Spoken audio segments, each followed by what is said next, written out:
Saya mau ajak kita membaca satu ayat bersama-sama. Jadi malam kami melayani di Bandungan dan Roh Tuhan bekerja dengan indah sekali. Saya diingatkan satu ayat. Dan hari ini saya ingin membacakannya buat saudara sebelum kita belajar firman Tuhan bersama-sama. Buka bersama dengan saya kitab Nabi Yesaya pasal 59. Kitab Nabi Yesaya pasal 59. Ayat yang ke-19 kita akan baca bersama-sama.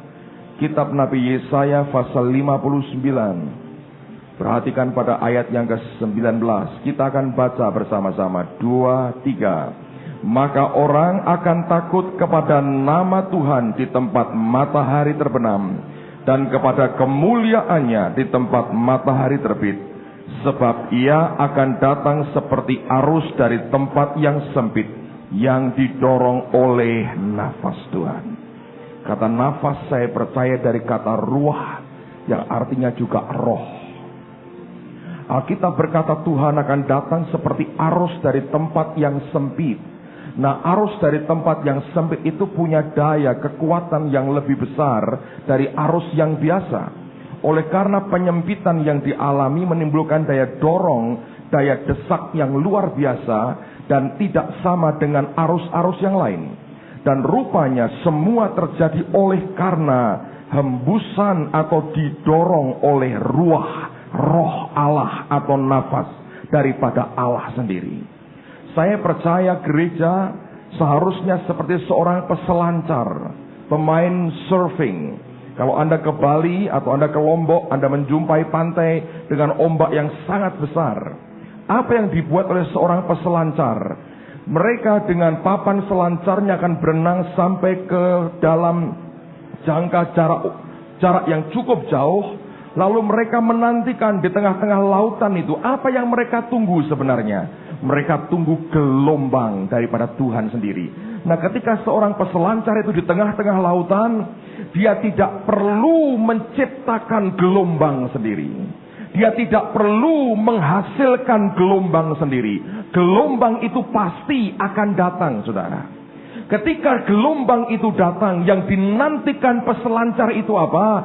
Dia tinggal naik di atas papan peselancarnya, dan dia akan naik lewat gelombang itu. Yang dibutuhkan cuma keseimbangan dan keterampilan untuk tetap ada di atas dan tidak terjungkir sampai akhirnya kemudian jatuh.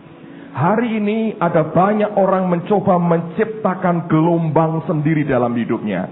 Kita mencoba menciptakan sendiri supaya kita bisa naik ke atas. Saya beritahu dari zaman ke zaman, gereja telah mencoba dengan semua cara untuk menciptakan gelombang sendiri. Dan saya mau beritahu, semua yang dihasilkan dari manusia tidak akan pernah membawa dampak kemuliaan apapun. Paulus berkata dengan jelas, no flesh shall glory in his presence. Tidak ada kedagingan kita yang bisa terima kemuliaan di dalam hadiratnya. Apa yang dibutuhkan gereja hari ini? Tinggal dalam kasih karunia-Nya. Ketika gelombang demi gelombang diberikan, yang dibutuhkan kita hanya mengikuti kemana gelombang itu membawa. Semakin kita naik di atasnya, gelombang roh Allah yang digerakkan oleh ruah daripada Allah itu akan membawa kita sampai ke pantai tujuan. Amen, saudara. Dan ini yang penting buat hidup kita. Lagu ini mengajar flow through me. Yang mengalir siapa? Bukan kita. Yang mengalir roh di dalam kita yang mengalir lewat kehidupan kita. Tinggal kita ikut di atasnya. Kemarin dalam persekutuan di Taman Getsemani, saya diingatkan akan cerita Marta dan Maria. Anda tahu apa yang terjadi? Marta sibuk melayani, Maria duduk di bawah kaki Tuhan. Nah, orang yang punya kebiasaan sibuk, dia akan selalu terganggu kalau lihat orang enjoy dalam hadiratnya. Buat mereka, agama adalah pekerjaan, agama adalah kesibukan. Kalau tidak sibuk dalam agama itu, belum beragama, itu jiwa daripada Marta. Saudara tahu menjelang Yesus disalibkan, menjelang akhir daripada pelayanannya, siapa yang memberikan minyak narwastu yang mahal, yang kalau diukur harganya setahun gaji? Siapa? Marta atau Maria, saudara? Maria. Dia pecahkan minyak narwastu yang paling mahal. Seluruh ruangan itu semerbak baunya. Orang yang belajar duduk menantikan Allah, dia naik dalam gelombangnya Tuhan yang dipersembahkan parfum yang harum. Orang yang jiwanya seperti Marta, yang dipersembahkan apa? Keringat, saudara. Keringat diperes, taruh di botol, mau dikucurkan kepada saudara. Bau keringat, bau ketek, bau segala macam gitu. Apakah engkau mau berikan kepada Yesus keringatmu, saudara? Ada orang yang duduk di bawah kaki Tuhan, menanti gelombangnya Allah.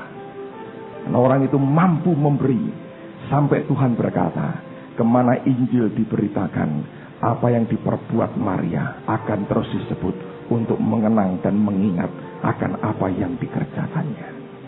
Anda bisa lihat, keringatnya Marta tidak pernah dikatakan keringatnya Marta akan sampai kekal. Apakah Tuhan senang dengan bau keringat kita, saudara? I don't think so. Dia senang persembahan yang hidup dari kehidupan kita. Jangan persembahkan keringatmu. Jangan diperes keringatnya, masukkan botol. Tuhan, ini parfum. Apa itu? Keringatku. Ora payu, saudara, keringat kita. Dalam perjanjian lama, para imam yang menghadap Tuhan harus pakai pakaian lenan, tidak boleh dari bulu domba yang menimbulkan keringat.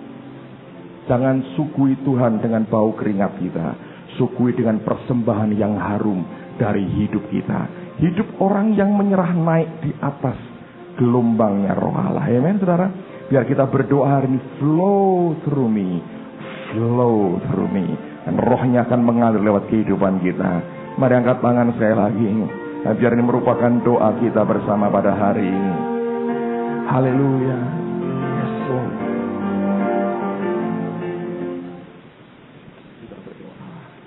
Amin, amin, amin. Silakan duduk, saudara. Tadi pagi sudah saya mulai akan apa yang perlu saya sampaikan dalam 4 session dalam 2 minggu berturut-turut ini. Dan saudara yang tidak hadir, saya tidak bisa mengulanginya karena akan memakan waktu yang terlalu banyak untuk saya mengulang lagi. Tapi apa yang saya sampaikan tadi pagi, saya mengajar akan bahwa bukti pembuktian akan Alkitab adalah firman Tuhan, dan kita menyinggung tentang Bible Code, tentang Hebrew Code, kode-kode bahasa Ibrani, dan bagaimana ada satu sistem yang diberi nama equidistant letter sequences yang membuat orang bisa menemukan akan sandi-sandi yang tersembunyi di dalam Alkitab, yang berbicara bukan hanya akan apa yang sudah lewat, tapi berbicara akan masa depan. Oke. Nah, hari ini, pada malam ini saya ingin mengajak kita belajar sesuatu yang unik tentang orang Israel. Nah, sampai hari ini kalau Anda memperhatikan di seluruh siaran dunia dimanapun Anda berada, setiap hari Anda akan lihat berita dan dengar berita tentang Israel. Negara ini sebenarnya kecil sekali secara letak geografisnya, namun peraturan yang dibuat atau keputusan yang dikeluarkan oleh badan dunia seperti PBB ternyata terbanyak dihasilkan berkaitan dengan masalah yang berkaitan dengan Israel. Nah, sekarang ini ada 2 pertentangan dalam kehidupan manusia. Ada yang pro, ada yang kontra. Dan yang kontra itu disebut sebagai antisemitisme atau anti-Yahudi. Yang pro dikatakan orang-orang yang Zionis dan sebagainya. Nah, saya tidak ingin berbicara soal masalah politik, itu bukan urusan kita untuk kita bicarakan dan diskusikan. Tapi hari ini saya ingin mengajak kita melihat akan keunikan daripada orang Yahudi ini. Nah, Alkitab mengatakan bahwa satu kali kelak mereka akan bertobat dan terima Tuhan Yesus. Minggu depan kalau Tuhan izinkan, kita akan melihat tentang apa yang Allah nubuatkan akan Yerusalem dan kaitannya dengan kehidupan kita pada hari ini. Tapi saya mau katakan pada malam ini bahwa ketika kita belajar tentang Israel, kita akan nanti kelak saya akan membuktikan dengan saudara bahwa bangsa ini tidak sama dengan bangsa-bangsa yang lain. Ketika Bileam diminta oleh Balak untuk mengutuki orang Israel, mereka mencoba menyuap dia, memberikan akan harta begitu banyak. Nah, Bileam akhirnya berbicara, tapi yang keluar bukan kutukan. Karena Allah memberikan perkataannya dalam mulut Bileam, sehingga ketika Bileam itu berbicara tentang Israel, dia mengatakan ini bangsa yang tidak mau diperhitungkan, seperti atau dalam kumpulan bangsa-bangsa kafir yang lain. Dengan kata lain, orang Israel ini, bangsa ini merupakan bangsa yang sangat unik sekali, sehingga Bileam oleh karena apa yang Tuhan taruhkan di dalam mulutnya berkata, bangsa ini tidak mau disebut sebagai bagian daripada bangsa-bangsa lain, atau yang dikenal sebagai bangsa kafir. Dan kemudian pada akhir perkataannya Bileam berkata, dia merindukan dan dia berkata, oh sekiranya aku matinya seperti mereka. Dia ingin suatu akhir hidup seperti orang pilihan Allah itu sendiri. Nah, kalau Anda belajar akan semua yang Bileam katakan, itu mengandung nubuatan yang luar biasa. Tapi sebagai pembukaan pada hari ini, saya ingin mengajak kita melihat akan apa yang sebenarnya pernah dialami oleh orang ini, oleh bangsa ini. Dan bagaimana Allah itu memperlakukan mereka bukan dengan ramah dan bukan dengan lembut, saudara. Ternyata makin dikasihi suatu bangsa, makin keras Allah memberikan didikannya. Kerasnya Tuhan bukan karena kebencian, tapi oleh karena sayang. Nah, Alkitab berkata kalau ada anak dihajar oleh ayahnya, itu karena cinta, bukan karena dia seorang anak gampang. Nah, anak gampang tidak akan pernah dihajar oleh orang tuanya, dibuang dan tidak pernah dididik dengan baik. Setiap kali Allah memberikan didikan yang keras kepada umatnya, bukan didasari oleh karena kebencian, tapi oleh karena kasih sayang. Nah, kepada umat pilihannya, dan kita harus sadar juga secara rohani, kita juga umat pilihan Allah. Setiap kali Allah berbicara sesuatu, Dia mau umatnya mendengarkan dengan baik, dan Allah itu menguji akan hati kita. Segala bentuk pemberontakan di hadapan Allah, rupanya dihadapi Tuhan dengan begitu keras oleh karena kasih-Nya. Nah, orang Yahudi sampai hari ini, sebagian besar daripada mereka belum mau terima Yesus sebagai Mesias, sebagai Tuhan dan Juru Selamat mereka. Nah, sekarang mari kita lihat akan beberapa peristiwa yang berkaitan, dan ini menarik sekali. Coba buka bersama dengan saya Kitab Ulangan pasal yang ke-28. Kitab Ulangan pasal yang ke-28. Ulangan pasal yang ke-28. Perhatikan pada ayat yang ke-47. Ulangan pasal 28 ayat yang ke-47. Kalau saudara baca dari pasal 28 ayat yang pertama, maka dari ayat yang pertama sampai dengan ayat yang ke-14 itu merupakan berkat, janji berkat bagi orang Israel atau bagi orang pilihan. Juga saya percaya bagi kita. Tapi mulai ayat 15 itu tentang kutuk. Dan sangat panjang lebar soal kutuk ini Allah berikan dengan detail sekali. Tetapi pada ayat 47 ada penyebab lain daripada kutuk yang kemudian kita akan perhatikan nanti. Ayat 47 dari Ulangan 28. Karena engkau tidak mau menjadi hamba kepada Tuhan Allahmu dengan sukacita dan gembira hati, walaupun kelimpahan akan segala-galanya, maka, terus ayat berikutnya, ini isinya kutuk, saudara. Penyebabnya adalah, Tuhan berkata, karena engkau tidak mau menjadi hamba kepada Tuhan Allahmu dengan sukacita dan gembira hati.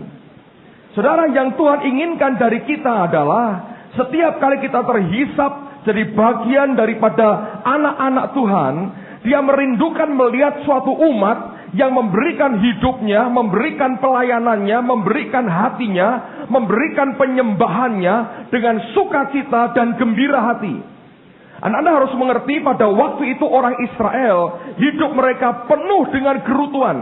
Oleh karena itu Tuhan berkata, engkau sudah aku berikan segala kelimpahan, tapi buat batinmu engkau merasa terus tidak puas, engkau tidak merasa bisa bersukacita, bergembira melayani aku, engkau menggerutu, engkau terus menggerutu. Dan Tuhan berkata, karena kalau engkau berbuat begitu, maka kutuk ini akan menimpa kepadamu.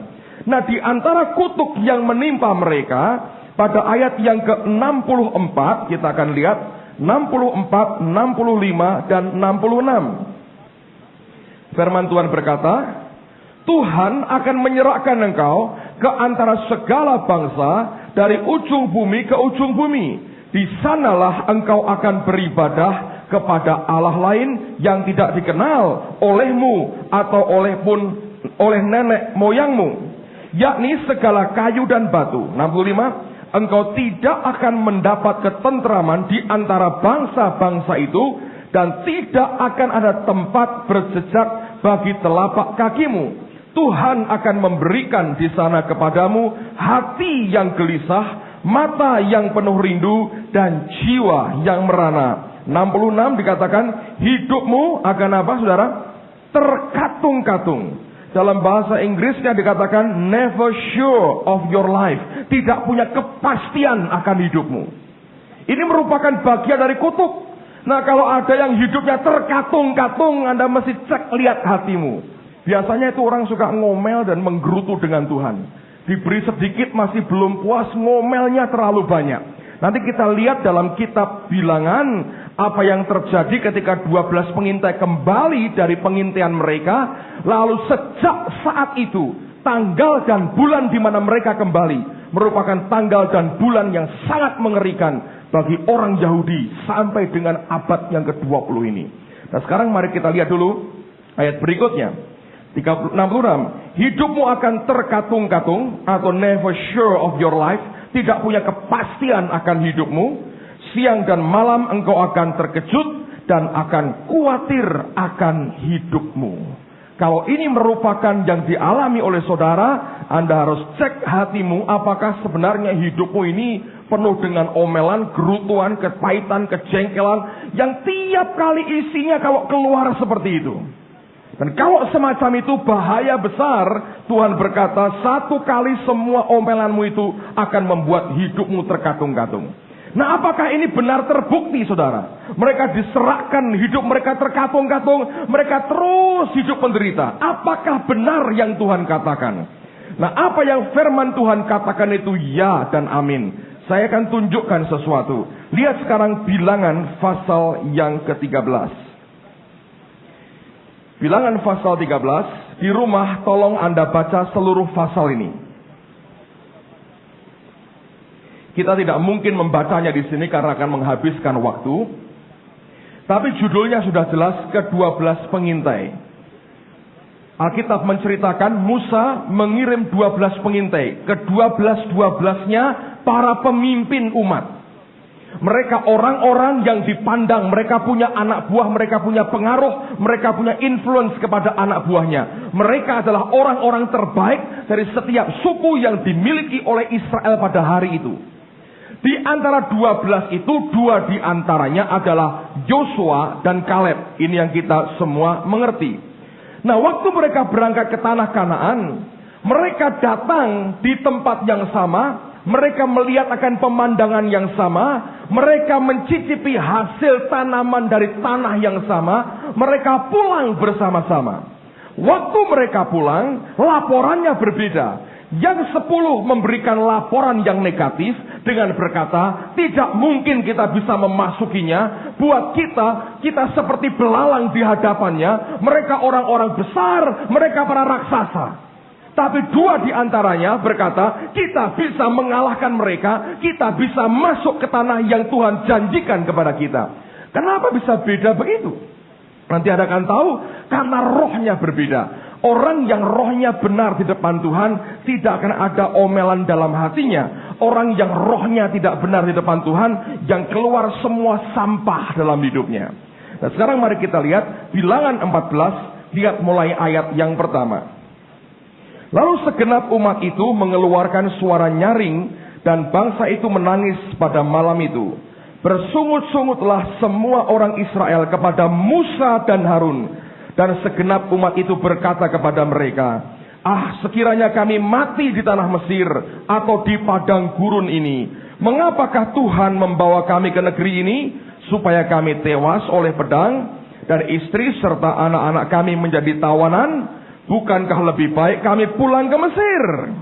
Dan mereka berkata seorang kepada yang lain, baiklah kita mengangkat seorang pemimpin, lalu pulang ke Mesir. Lalu sujudlah Musa dan Harun di depan mata seluruh jemaah Israel yang berkumpul di situ. Saya mendengar beberapa waktu yang lalu, mungkin 1-2 tahun lalu, Ada seorang pemimpin agama lain di negara kita ini, saudara, yang sempat berkata begini kepada umatnya. Kamu jangan tekan terus ya orang Kristen. Kalau kalian tekan terus, kalau mereka pakai lutut mereka, kita bisa celaka. Itu pengakuan orang bukan orang Kristen, tokoh agama. Saya nggak sebutkan namanya, saya tahu. Dan dia berkata, jangan terus tekan orang Kristen. Sebab kalau mereka pakai lutut mereka, kita bisa kena celaka. Musa dan Harun, saudara, menghadapi berontaknya umat. Mereka mau pilih umat baru. Yang mereka buat apa? Mereka buat satu langkah yang sangat mematikan sebetulnya. Nah, banyak pemimpin gereja buat langkah yang tidak cukup mematikan, roh yang tidak beres dalam gereja. Nah, kalau kita dicoba di counter oleh Musa, hancur itu bangsa. Tapi Musa dan Harun tahu bagaimana buat skakmat roh kayak begini. Mereka pakai lututnya. Dalam keluargamu hal yang sama terjadi. Kalau sudah mulai ada keributan dalam keluarga, jangan dihadapi dengan daging, saudara. Tahu caranya? Ambil satu langkah maut, saya beritahu saudara. Ini pakai lutut, sekali ditekuk lututnya, habis itu saudara roh. Anda akan lihat kemenangan Tuhan yang luar biasa. Amen, saudara. Ini kuncinya. Orang agama lain ngerti, kenapa kita nggak ngerti, saudara? Dia berkata, jangan tekan terus orang Kristen di sini. Kalau mereka pakai lutut mereka, kita celaka semua. Kenapa? Allah yang mereka sembah akan bertindak. Allah kita siapa namanya? Yesus Kristus. Amen, saudara. Kita punya Allah yang hidup. Amen. Yang membuat kita bergairah, membuat kita tetap bisa melayani Tuhan, membuat kita tetap optimis akan hari depan kita. Luar biasa. Teruskan lagi ayat yang kelima. Lalu sujudlah Musa dan Harun di depan mata seluruh jemaah Israel yang berkumpul di situ. Tetapi Yosua bin Nun dan Kaleb bin Yefune, yang termasuk orang-orang yang telah mengintai negeri itu, mengoyakkan pakaiannya dan berkata kepada segenap umat Israel, negeri yang kami lalui untuk diintai itu adalah luar biasa baiknya. Jika Tuhan berkenan kepada kita, maka Ia akan membawa kita masuk ke negeri itu dan akan memberikannya kepada kita, suatu negeri yang berlimpah-limpah susu dan madunya. Hanya janganlah memberontak kepada Tuhan dan janganlah takut kepada bangsa negeri itu, sebab mereka akan kita telan habis. Yang melindungi mereka sudah meninggalkan mereka, sedang Tuhan menyertai kita. Janganlah takut kepadanya. Ketika dengar perkataan itu, reaksinya apa? Lihat. Lalu segenap umat itu mengancam hendak melontari kedua orang itu dengan batu. Tetapi ini hasil lutut yang ditekuk tadi. Tampaklah kemuliaan Tuhan di kemah pertemuan kepada semua orang Israel. Dari ayat 11 sampai 19, ini bicara bagaimana Tuhan sebetulnya mau habiskan mereka semua. Musa yang tahan, saudara. Lalu ayat yang ke-20 ini yang kemudian terjadi. Berfirmanlah Tuhan, aku mengampuninya sesuai dengan permintaanmu, hanya demi aku yang hidup. Dan kemuliaan Tuhan memenuhi seluruh bumi. Semua orang yang telah melihat kemuliaanku dan tanda-tanda mujizat yang kuperbuat di Mesir dan di padang gurun, namun telah berapa kali? 10 kali mencobai aku dan tidak mau mendengarkan suaraku. Anda sudah berapa kali mencobai Tuhan? Lupa Pak? 9 menurut saya, saudara-saudara. Dikatakan ayat 23, pastilah tidak akan melihat negeri yang kujanjikan dengan bersumpah kepada nenek moyang mereka. Semua yang menista aku ini tidak akan melihatnya. Tetapi hambaku Kaleb, karena lain jiwa yang ada padanya. Dalam terjemahan lain, karena lain roh yang ada padanya. Dan ia mengikut aku dengan sepenuhnya. Akan kubawa masuk ke negeri yang telah dimasukinya itu. Dan keturunannya akan memilikinya. Orang Amalek dan orang Kanaan diam di lembah. Sebab itu berpalinglah besok dan berangkatlah ke padang gurun ke arah laut Teberau. Lagi berfirmanlah Tuhan kepada Musa dan Harun. Berapa lama lagi umat yang jahat ini akan bersungut-sungut kepadaku? Segala sesuatu yang disungut-sungutkan orang Israel kepadaku telah kudengar. 28, Anda perhatikan ini. Katakanlah kepada mereka, demi aku yang hidup, demikianlah firman Tuhan. bahwasanya seperti yang kamu katakan di hadapanku, demikianlah akan kulakukan kepadamu. Di padang gurun ini bangkai-bangkaimu akan berhantaran, yakni semua orang di antara kamu yang dicatat, semua tanpa terkecuali, yang berumur 20 tahun ke atas, karena kamu telah bersungut-sungut kepadaku, bahwasanya kamu ini tidak akan masuk ke negeri yang dengan mengangkat sumpah telah kujanjikan akan kuberi kamu diami, kecuali Kaleb bin Yefune dan Yosua bin Nun. Tentang anak-anakmu yang telah kamu katakan, mereka akan menjadi tawanan, merekalah yang akan kubawa masuk, supaya mereka mengenal negeri yang telah kamu hinakan itu. Tetapi mengenai kamu, bangkai-bangkaimu akan berhantaran di padang gurun ini, dan anak-anakmu akan mengembara sebagai pengembara di padang gurun 40 tahun lamanya, dan akan menanggung akibat ketidaksetiaan sampai bangkai-bangkaimu habis di padang gurun. Sesuai dengan jumlah hari kamu mengintai negeri itu, yakni 40 hari. 1 hari dihitung 1 tahun, jadi 40 tahun lamanya kamu harus menanggung akibat kesalahanmu, supaya kamu tahu rasanya jika aku berbalik daripadamu. Aku Tuhan yang berkata demikian, sesungguhnya aku akan melakukan semuanya itu kepada segenap umat yang jahat ini, yang telah bersepakat melawan aku. Di padang gurun ini mereka akan habis, dan disinilah mereka akan mati.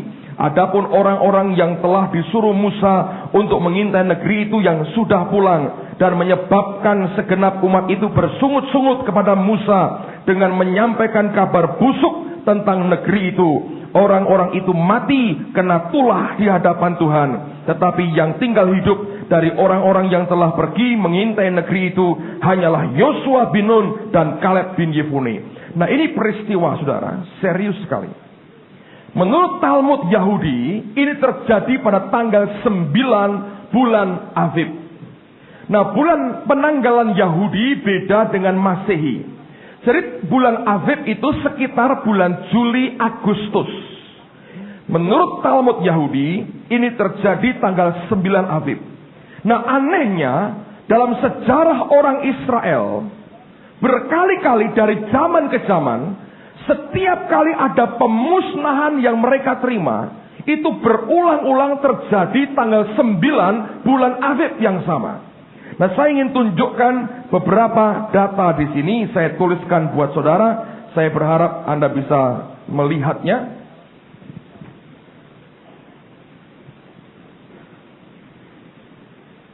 Pertanyaannya begini ya, apakah ini kebetulan? Saya tidak yakin ini kebetulan, saudara. Tapi oleh karena kutukan yang Tuhan ucapkan kepada mereka, sekali Allah mengucapkan, Alkitab berkata, langit bumi akan berlalu, tapi firman Tuhan akan tinggal tetap. Nah, kalau Anda perhatikan, itu sesuatu yang serius. Di rumah Anda pelajari akan peristiwa 12 pengintai ini.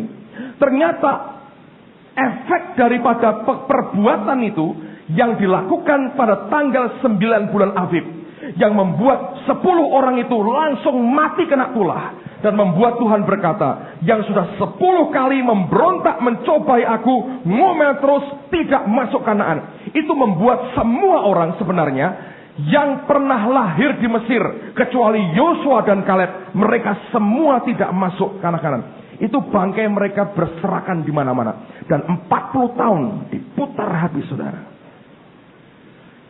Sejak saat itu, dari zaman ke zaman, setiap tanggal itu tanggal yang mengerikan buat orang Israel. Saya buktikan dengan beberapa data di sini.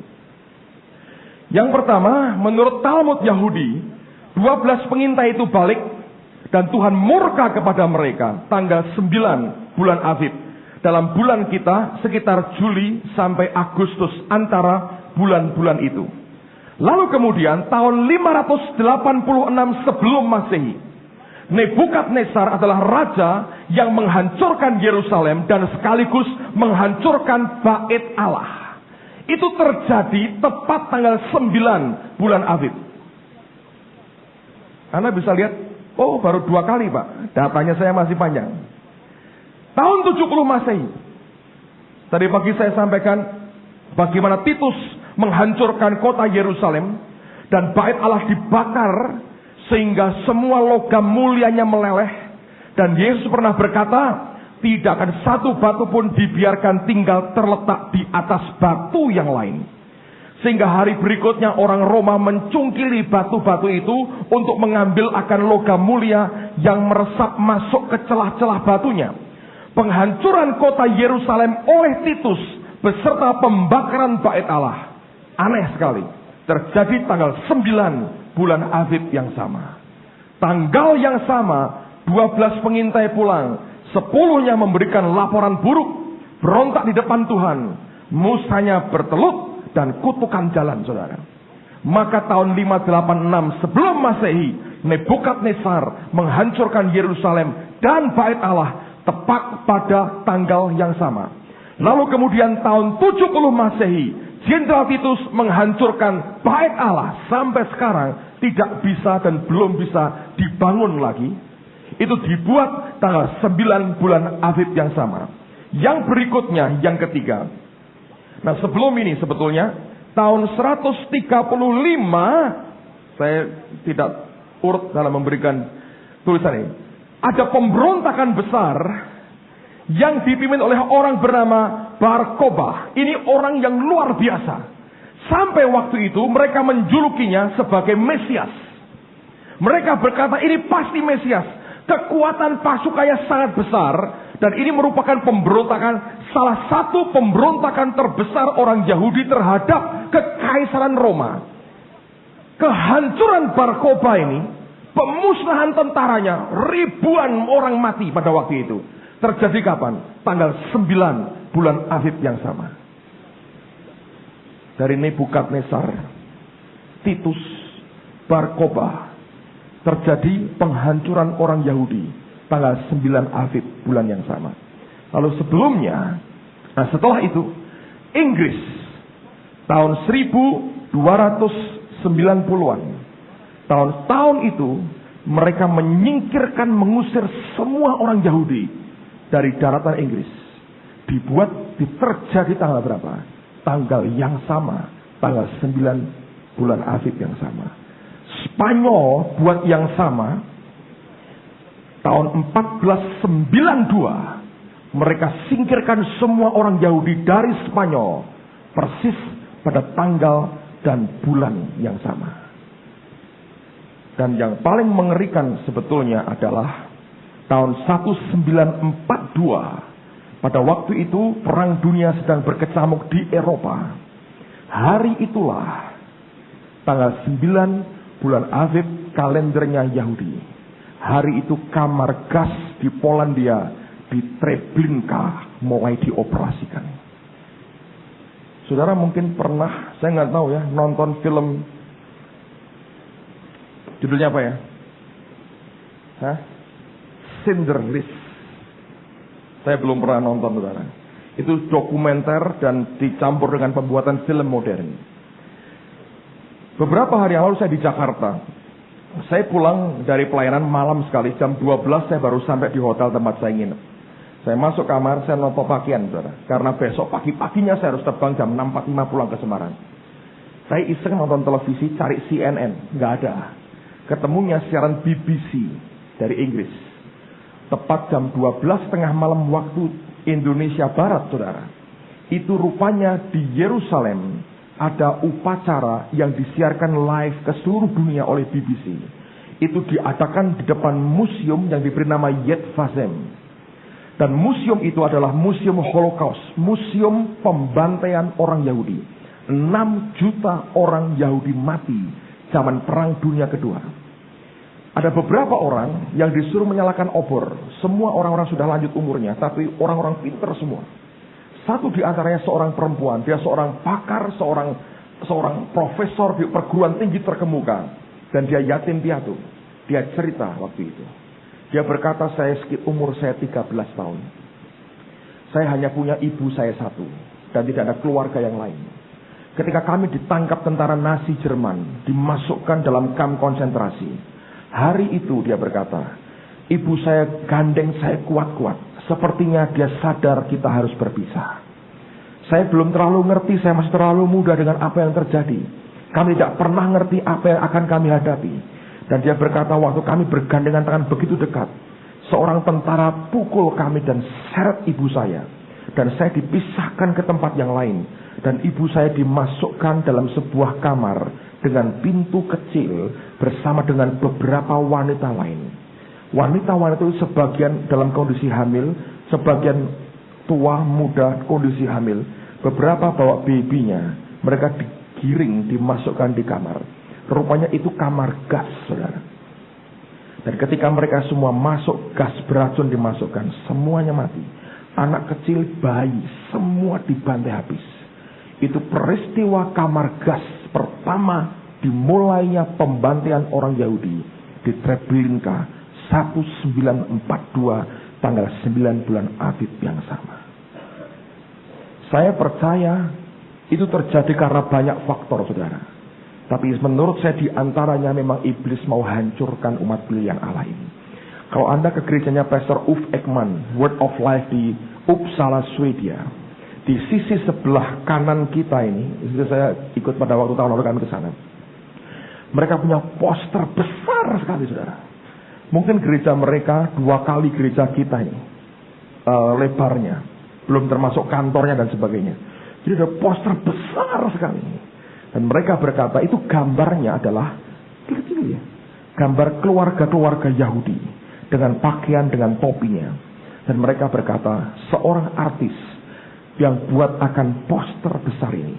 Dan mereka berkata kalau dihitung, kalau saya mau ngitung, 6 juta orang di situ. Mengenang 6 juta orang yang dibantai lebih rendah dari binatang. Ngeri sekali. Belum yang dipakai untuk eksperimen dokter-dokter Jerman, saudara. Dioperasi, dibuat macam-macam. Tapi mulainya pembantaian itu tanggal 9 bulan Aviv 1942 di Treblinka. Apakah itu semua kebetulan? Saya yakin dari Nebukadnezar sampai Hitler, mereka tidak pernah ketemu satu dengan lain. Mungkin sekarang ketemu di neraka, saya nggak tahu, saudara. Tapi mereka tidak pernah janjian. Kecuali ada kekuatan lain di balik itu yang menggerakkan mereka buat tanggal itu sebagai tanggal yang sangat mengerikan buat orang Yahudi. Dan sampai hari ini itu dikenang sebagai sesuatu yang mengerikan bagi bangsa Yahudi. Saudara sekalian, saya mau berkata begini. Kalau kita belajar tentang Israel, kita belajar sesuatu yang unik.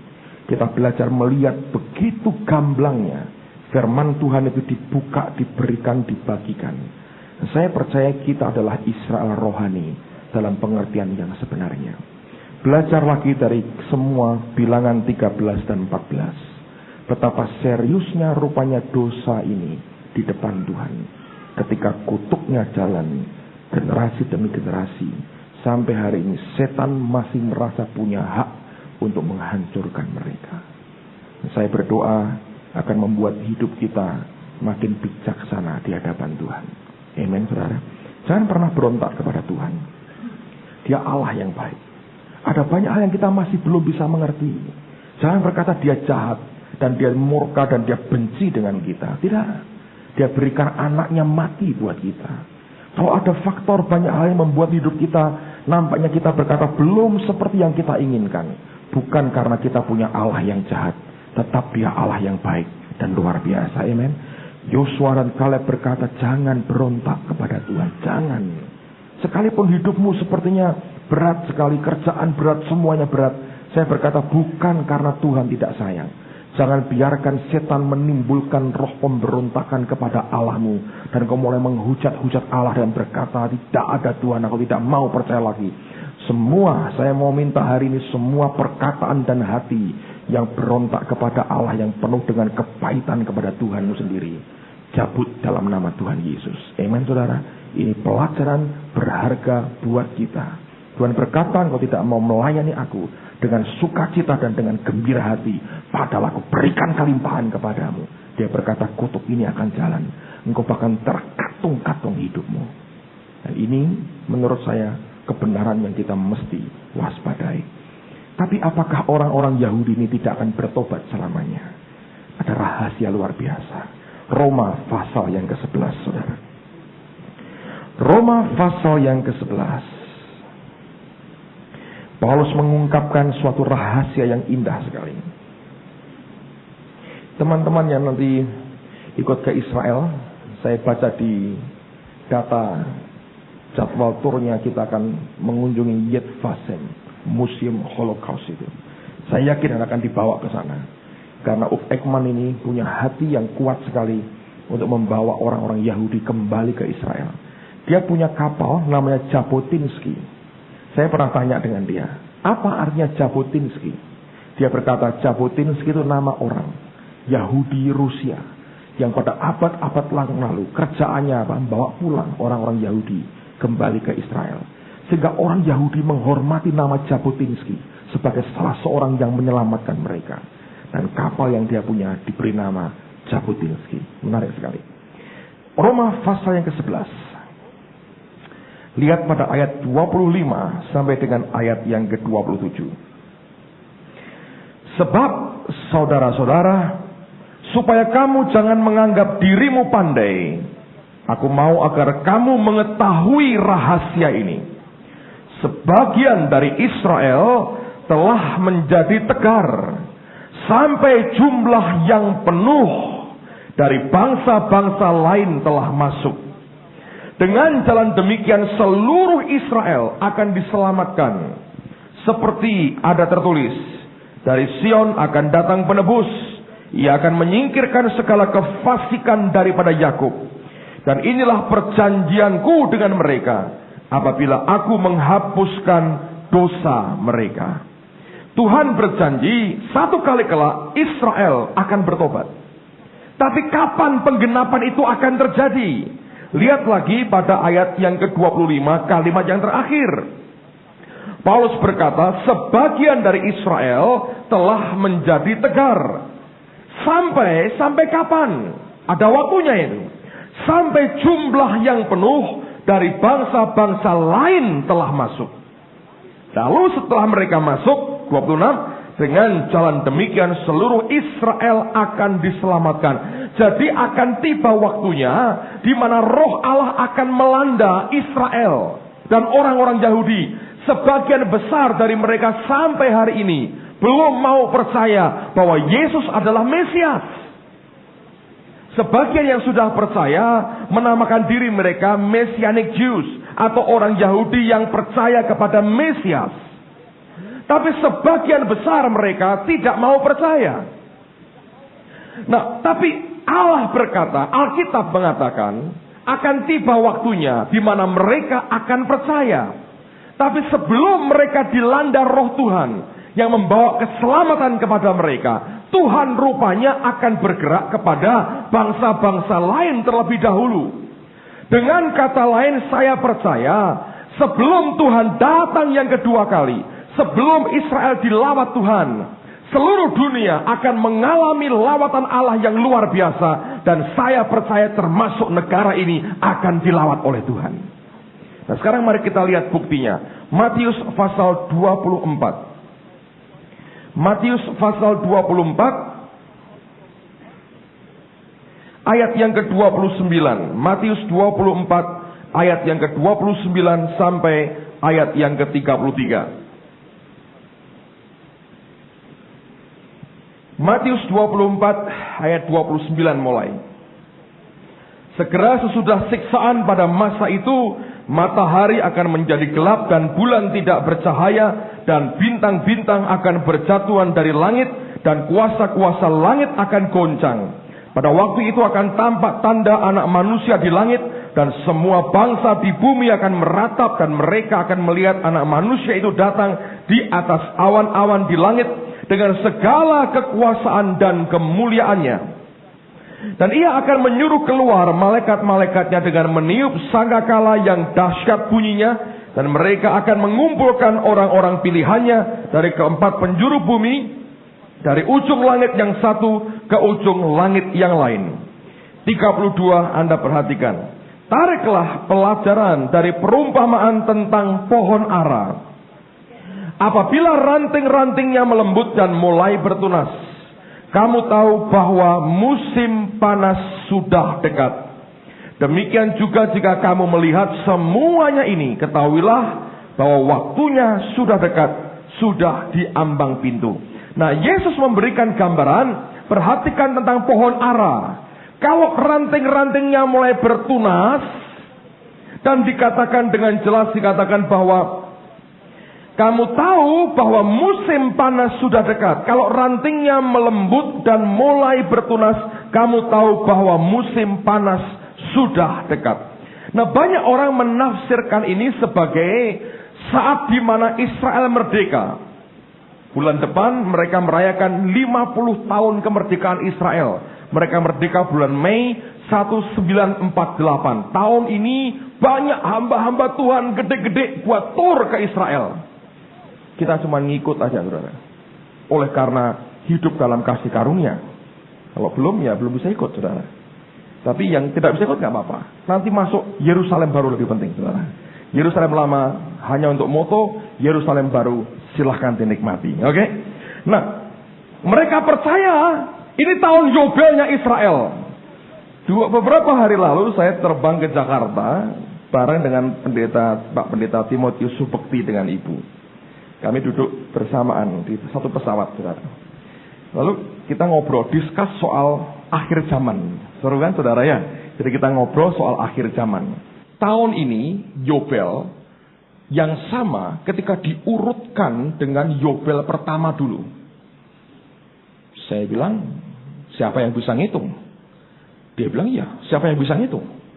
Kalau tepat ya luar biasa, tapi mungkin tidak. Jadi nggak ada orang tahu apakah ini tepat kalau diurutkan dengan Yobel yang pertama yang mereka rayakan. Apakah betul itu? Siapa yang bisa ngitung? Mungkin komputer bisa cari, saudara. Tapi belum ada orang buat. Dan saya tidak mau musing-musingkan diri saya dengan hitung-hitungan begitu. Nanti kayak pasiennya Pak Yusak, ngitung-hitung. Saya nggak mau, udah termasuk banyak orang begitu-begitu, nggak usah ditambahi, saudara ya. Nah, tapi itu menarik sekali kan, kita diskusi tentang apa yang bakal terjadi. Tapi kalau Anda memperhatikan orang-orang Yahudi sendiri, kalau membacakan ayat ini, mereka yang sudah percaya Yesus ya, mereka berkata, bagi mereka kemerdekaan Israel itu bukan penggenapan dari yang Tuhan katakan. Sebab bagi orang Yahudi, mereka tahu dengan jelas sebenarnya yang dimaksudkan pohon ara itu apa. Nah, seorang hamba Tuhan dari Messianic Jews ini, orang Yahudi Messianik ini, dia berkata begini, sebenarnya buat kami orang Yahudi, sekalipun yang belum percaya Yesus, kami mengerti bahwa pohon ara itu dalam konteks Yahudi adalah simbol daripada Torah, daripada Taurat, daripada firman Tuhan. Dengan kata lain, dari pandangan orang Yahudi, kalau Yesus berkata begini, apabila ranting-rantingnya melembut dan mulai bertunas, itu membuktikan akan tiba satu masa di mana firman Allah ini akan sedang berkembang luar biasa. Tiba-tiba sedang firman Torah ini berkembang, mulai melembut, mulai bertunas, mulai kelihatan bahwa itu memberikan dampak kehidupan yang luar biasa. Dan dia bahkan berkata, itu bukan simbol kemerdekaan Israel. Sebab kalau betul mereka merdeka 48 itu adalah penggenapannya ini tahun ini luar biasa ini. Masa kita bisa lewat bulan Mei, Yobel, merdeka semua, utang lunas, pajak rasa bayar rapopo, budak semua keluar. Nah, yang punya utang kan senang. Yobel. Bayar utangnya, Indonesia langsung, saudaraku. Nulis IMF, utang kami lunas. Kenapa? Yobel tahun ini. Nah, mereka nggak mau terima kan, saudara? Anda yang punya uang diutang orang belum dibayar kan mesti berkata, oh tidak, ini bukan Yobel kita. Langsung begitu ambil ayat, saudara, langsung ya kan.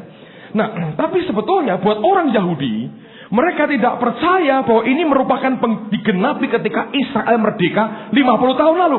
Mereka berkata itu merupakan bukti akan ada satu masa di mana firman itu akan tumbuh berkembang dan akan luar biasa. Dan yang menarik, dia berkata begini, orang Yahudi ini, itu menandakan bahwa musim panas sudah dekat. Nah, buat orang Yahudi istilah summer atau musim panas itu sebetulnya bulan sekitar Agustus September. Dan bagi orang Yahudi istilah musim panas itu sebetulnya adalah menunjuk dengan jelas suatu masa yang mereka beri nama season of repentance, masa pertobatan. Itu terjadi 40 hari sebelum hari raya Yom Kippur atau hari raya pendamaian, yaitu waktu imam itu masuk ke ruang maha suci memberikan korban darah untuk menebus akan dosa orang Israel. Sebelum tanggal itu 40 hari sebelumnya mereka memasuki akan season of repentance. Dengan kata lain sebenarnya Tuhan mau berkata begini, sebelum aku datang yang kedua kali, aku akan berikan kesempatan kepada dunia ini untuk bertobat. Maka firmanku akan berkembang dengan luar biasa. Dan itu menjelang saatnya musim panas, yaitu season of repentance. Akan ada waktunya di mana Allah mencurahkan rohnya luar biasa. Dan itu roh pertobatan akan dialirkan dengan dahsyat di seluruh muka bumi ini. Dan itu sama dengan yang Paulus katakan, sampai jumlah yang penuh dari bangsa-bangsa lain telah masuk, dan dengan jalan itu seluruh Israel akan diselamatkan. Saudara sekalian, kalau Anda memperhatikan ini, akan membuat kita mengerti masa itu akan segera datang. Lihat Maleakhi pasal 4 sebagai bukti lebih jauh.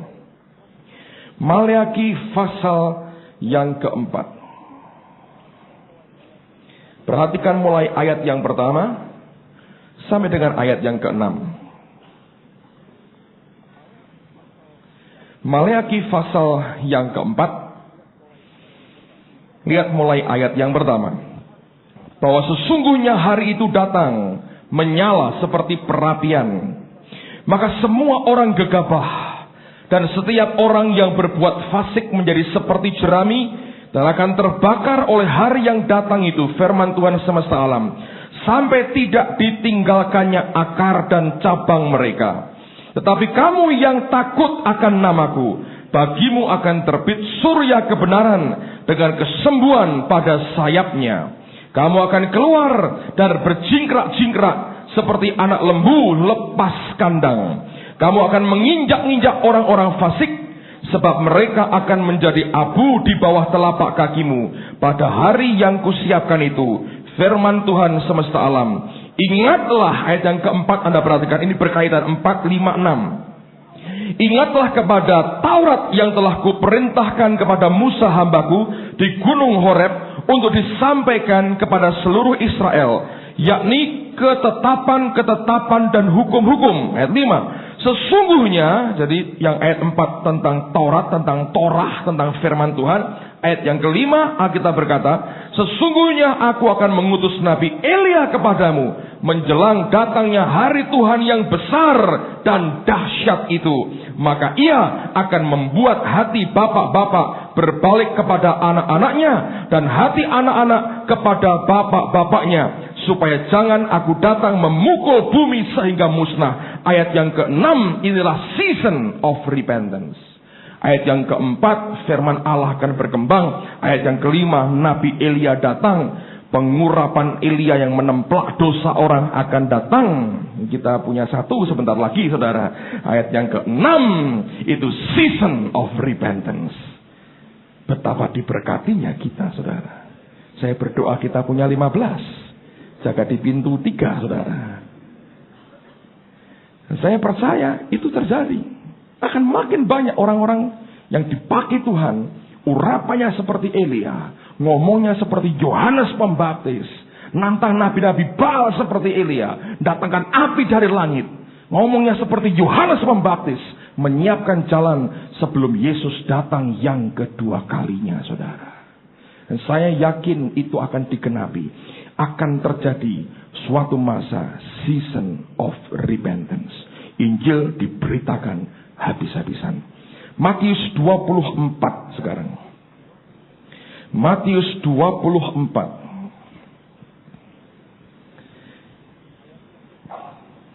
Ayat yang ke-37. sampai 39, Matius 24 ayat 37 sampai 39. Sebab sebagaimana halnya pada zaman Nuh, demikian pula halnya kelak pada kedatangan Anak Manusia. Sebab sebagaimana mereka pada zaman sebelum air bah itu makan dan minum, kawin dan mengawinkan, supaya kepada hari Nuh, sampai kepada hari Nuh masuk ke dalam bahtera. Dan mereka tidak tahu akan sesuatu sebelum air bah itu datang dan melenyapkan mereka semua. Demikian pula lah halnya kelak pada kedatangan Anak Manusia. Tuhan Yesus berkata, sebagaimana halnya zaman Nuh, demikian pula halnya kelak pada kedatangan Anak Manusia. Saya percaya ada tanda tertentu. Tapi zaman Nuh ini apa sebenarnya? Nuh itu siapa? Lihat 2 Petrus pasal yang kelima. 2 Petrus pasal yang kelima. Bukan pasal 5. 2 Petrus pasal 2, maaf. Pasal 5-nya nggak ada. 2 Petrus pasal 2 ayat yang kelima. 2 Petrus pasal 2 ayat yang kelima. Kita baca sama-sama ya. 2 Petrus pasal 2 ayat yang kelima. 2, 3. Dan jikalau Allah tidak menyayangkan dunia purba, tetapi hanya menyelamatkan siapa? Nuh. Siapa itu? Pemberita kebenaran itu. Dengan 7 orang lain, ketika ia mendatangkan air bah atas dunia orang-orang yang fasik. Nuh itu apa? Pemberita apa? Ini penginjil, saudara. Jadi rupanya sambil bangun kapal, dia itu memberitakan Injil. Jadi bukan cuma bangun kapal. Kalau di film-film kan bangun kapal, diteriak-teriak, gitu kan? Bukan. Dia kerjakan kapal itu seperti yang Tuhan instruksikan. Tapi Petrus berkata dia seorang pemberita kebenaran. Jadi nginjil dia. Nah, nginjilnya didampingi siapa? Didampingi kakeknya. Tadi pagi saya katakan, kakek daripada Nuh itu siapa? Metusalah. Metusalah itu umurnya 969. Metusalah itu nama itu artinya, Metusalah anaknya Henoh. Metusalah artinya, when he died, the deluge shall come. Waktu dia mati, air bahnya akan datang. Jadi Nuh khotbah, kakeknya dampingi dia. Kira-kira ngomong gini, lihat kakekku sudah mulai pikun loh, mati loh, air bah datang, kira-kira begitu. Dia khotbah, ini tanda nih, ini mati, air bah datang. Kalau Anda hitung kitab Kejadian, persis saudara. Hebat Alkitab itu. Waktu Metusalahnya mati, tahun yang sama air bahnya datang. Waktu Metusalah mati, kira-kira Nuhnya teriak-teriak, nah mati teman mbahku katanya. Tahun ini air bahnya datang. Mereka nggak percaya. Ya mati-mati oh situ katanya. Dikubur selesai, air bahnya datang, saudara. Di Gunung Ararat itu ditemukan barang-barang dan binatang-binatang yang tidak mungkin hidup di puncak gunung itu. Kecuali sudah mati diangkut air sampai sana nyangkut di gunung, saudara. Dan itu dibuktikan proof secara arkeologi betul. Sebagaimana zaman Nuh, saya percaya akan muncul pemberita-pemberita kebenaran yang akan membawa banyak orang datang dan percaya kepada Yesus. Matius 24, balik lagi. Cepat sedikit saudara. Waktunya ngejar terus.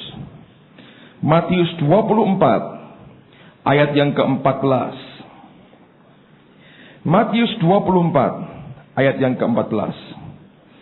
Dan setelah ini saya mau tunjukkan beberapa data statistik yang mencengangkan sekali. Dan lihat ini gelombang yang makin besar. Matius 24 ayat 14. Kita baca sama-sama. Matius 24 ayat 14. Kenapa gereja ini namanya Injil Kerajaan? Ada reasonnya. Ini alasannya. Ayo kita baca sama-sama. 2, 3. Dan Injil Kerajaan ini akan diberitakan di seluruh dunia, menjadi kesaksian bagi semua bangsa. Sesudah itu barulah tiba kesudahannya. Saya baru sadar saya punya iman cukup besar waktu mulai gereja ini, saudara. Saya pikir kita mulai dari cilik-cilikan, tapi ketika saya terima wahyu dari ayat ini, saya berkata ini akan memberkati seluruh dunia. Saya percaya itu. Amen. Hari ini sudah bukan impian, mulai jadi kenyataan. Dan saya percaya apa yang Tuhan sudah mulai akan dikerjakan dengan tuntas. Ibrani berkata Yesus adalah the finisher and the author and the finisher of our faith. Dia yang memulai dan dia yang menjadi penyempurna iman kita. Amen, saudaraku. Tapi forget about us, saudara. Lupakan dulu tentang kita. Tapi Injil kerajaan yang sebenarnya, kita juga sebenarnya, saudara, kita berkata akan diberitakan di seluruh dunia, menjadi kesaksian bagi semua bangsa. Sesudah itu barulah tiba kesudahannya. Waktu saya baca ayat ini, saya tahu dengan pasti kita ini orang yang pegang tongkat estafet yang terakhir sebelum Yesus datang yang kedua kali. Saya sangat percaya itu, saudara. Siapa yang percaya Tuhan akan segera datang, saudara? Saya yakin Anda percaya. Kalau tidak, akan nongol di sini, saudara. Amen.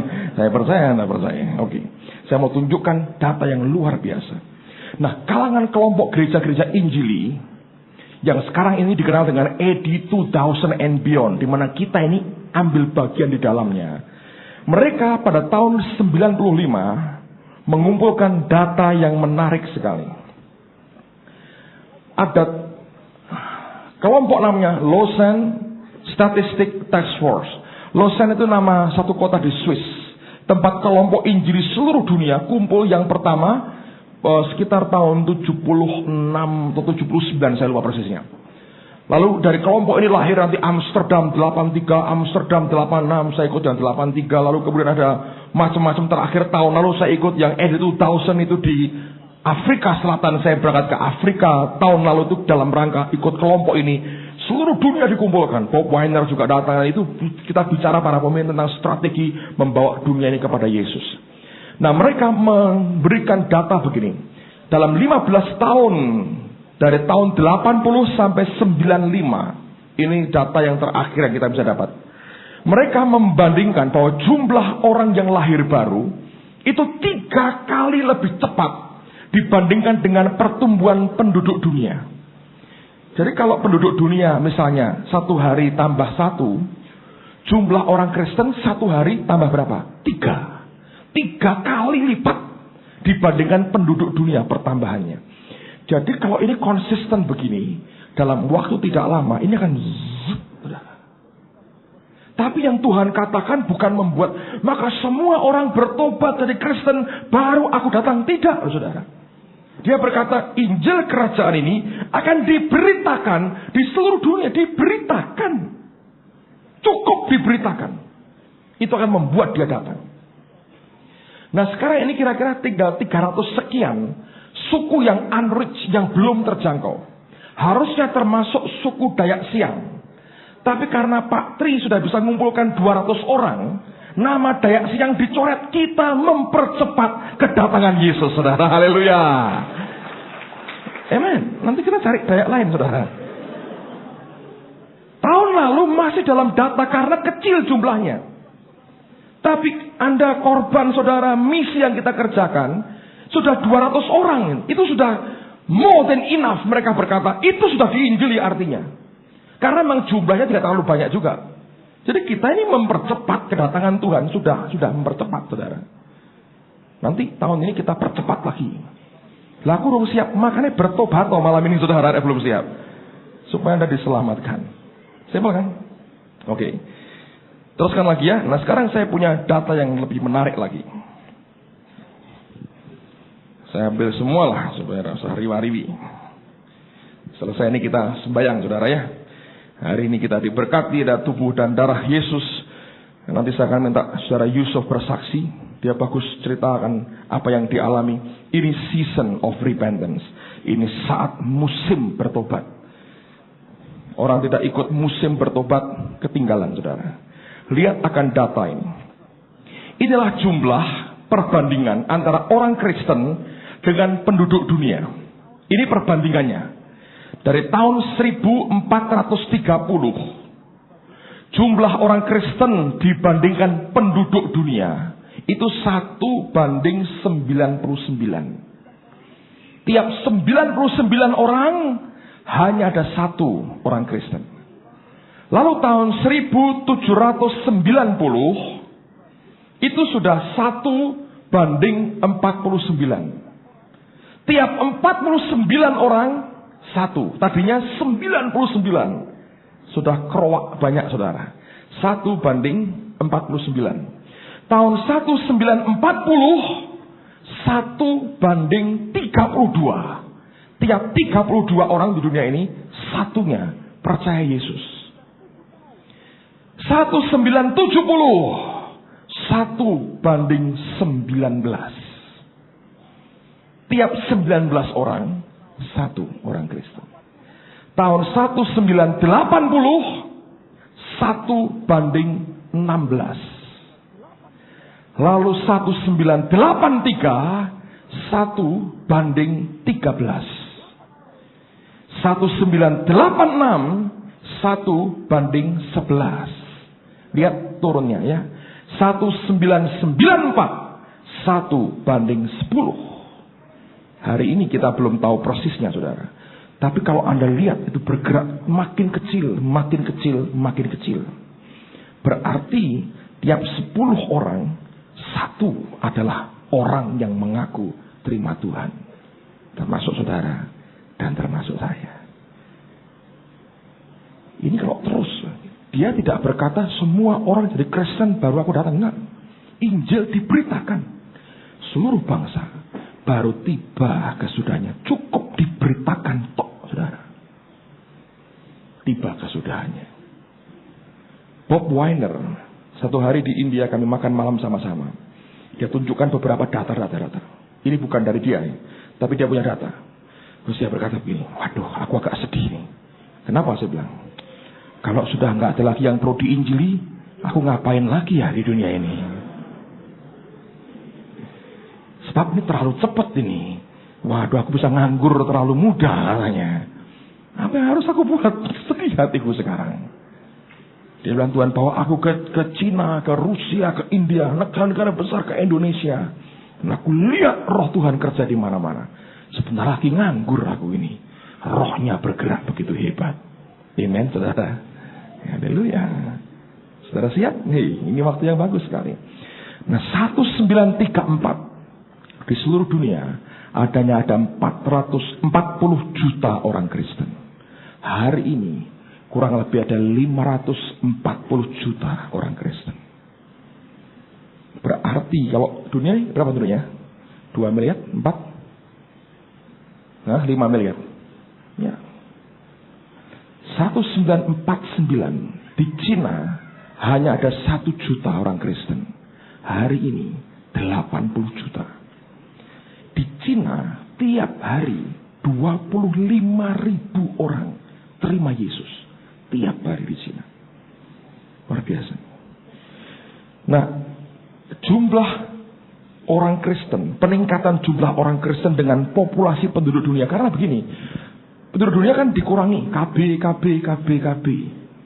Kalau kita kan nginjil. Tahu bedanya nggak? Ini KB, ini nginjil, saudara. Jadi sekarang jumlah perbandingannya, pertumbuhan kekristenan itu bisa mencapai 1.300%. Dalam kurun waktu yang sama, penduduk dunia hanya meningkat 400%. Ini jadi kita nggak akan KB, saudara. Yakinlah, gereja tidak boleh KB. Gereja akan terus beranak rohaninya, saudara. Akan harus makin banyak punya anak rohani. Dan lihat, dari kurun waktu yang sama, gereja berkembang 1.300%. Dunia hanya 400%. Jauh sekali bedanya. Siapa yang kerjakan ini, saudara? Nah, dilihat sebagian besar kita aras-arasan kerja buat Tuhan. Tapi roh Tuhannya yang luar biasa, saudara. Itu yang kita mesti perhitungkan. Teruskan lagi, belum habis kata saya. Tambahin, Hasto. Oke, di Afrika misalnya. Tahun 1900 hanya 3% yang Kristen. 3%. 1990 sudah 45% dari 500 juta orang Afrika terima Tuhan. Jadi itu benua bukan benua hitam lagi. Sudah abu-abu sekarang, saudara. 45% putih. Abu-abu. Itu bukan benua hitam lagi. Abu-abu. Anda bisa lihat ini efek pekerjaan Roh Tuhan. Luar biasa.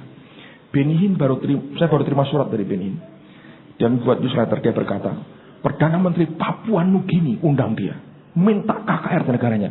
Di Yordan, Oktober ini. Di Yordania, saudara. Kerajaan Yordania. Dia mau buat KKR. Allah bisa pakai banyak cara, saudara. Untuk bergerak dengan cara yang luar biasa. Hasto besok berangkat Malaysia. Bukan cuma sekolah, saya berdoa dan merintis gereja untuk orang-orang Indonesia di Malaysia. Pulang cengar-cengirnya kan kurang menurut saya. Lebih concern dengan jiwa-jiwa. Saya percaya itu. Nanti sebentar kita doakan, saudara. Di Rusia, kira-kira 100 juta dijangkau oleh Alkitab. Sejak Alkitab dicetak dalam bahasa Rusia, itu menjangkau 100 juta orang. Di Korea, sejak Perang Dunia Kedua, kekerasan berkembang. Hari ini 30% populasi Korea adalah orang Kristen. Dan tiap hari di dunia ini 85.000 orang memberikan hidup mereka kepada Yesus setiap hari. Gelombangnya akan makin besar. Kalau Anda mulai lihat rantingnya melembut dan tunasnya keluar. Dia berkata, musim panas segera datang. Season of repentance segera datang. Dan dia berkata, waktunya sudah sangat dekat. Yesus akan datang segera. Jesus is coming soon. Amen, saudara. Dia membuat kita bergairah. Jadi jangan putus asa. Tinggal sedikit lagi. Press on, saudara. Maju terus. Yang terakhir sekarang kita lihat. Dan kita akan tutup hari ini. Yoel pasal yang kedua. Minggu depan kita terusin lagi, saudara. Yoel pasal yang kedua. Lihat akan bukti berikutnya. Akan datangnya season of repentance. Yoel pasal yang kedua. Ayat 28 sampai dengan ayat yang ke-32. Yoel pasal yang kedua. Ayat 28 sampai dengan ayat yang ke-32. Kemudian daripada itu akan terjadi. Bahwa aku akan mencurahkan rohku ke atas semua manusia. Maka anak-anakmu laki-laki dan perempuan akan bernubuat.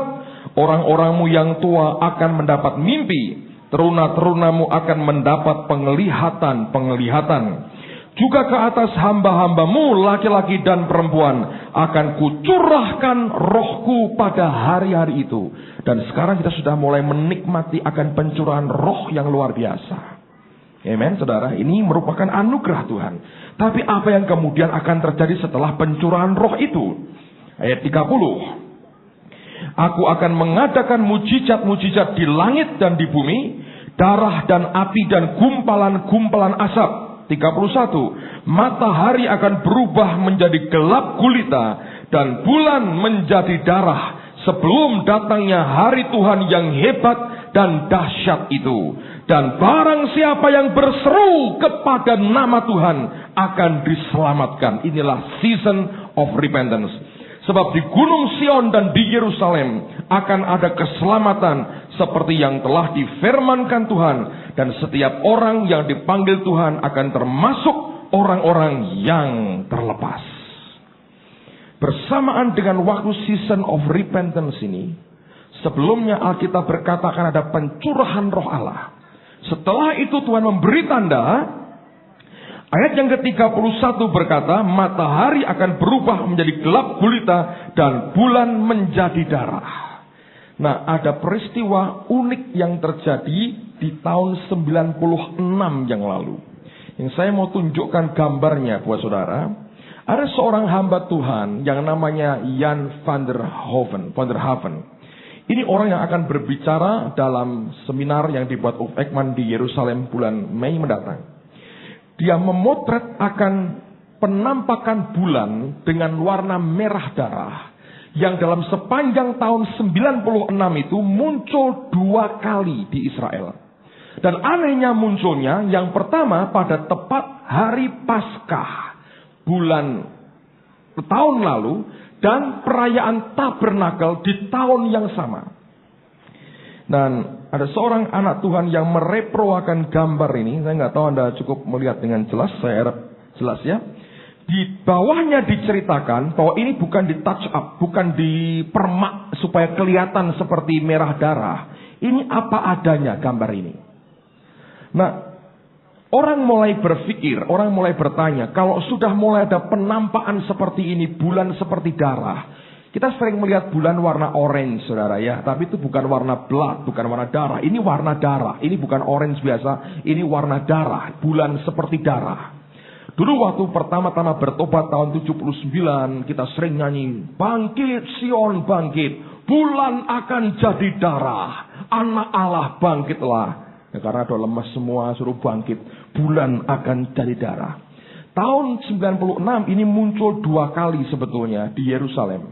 Tahun 96 itu di hari raya Paskah dan tepat pada hari raya Tabernakel. 2 perayaan besar di Israel. Bulan semacam ini muncul. Nah, seorang penganut Jewish Messianic, saudara, Messianic Jews berkata begini. Yang lebih menarik sebetulnya adalah apa yang akan terjadi tahun depan, 1999. Dan dia berkata begini. Pada tanggal 28 Juli nanti, di Israel, tepat di atas Yerusalem, akan ada gerhana bulan. Lalu kemudian tanggal 11 Agustus tahun depan akan ada gerhana matahari mencapai 75%. Itu membuat cukup gelap di atas Yerusalem.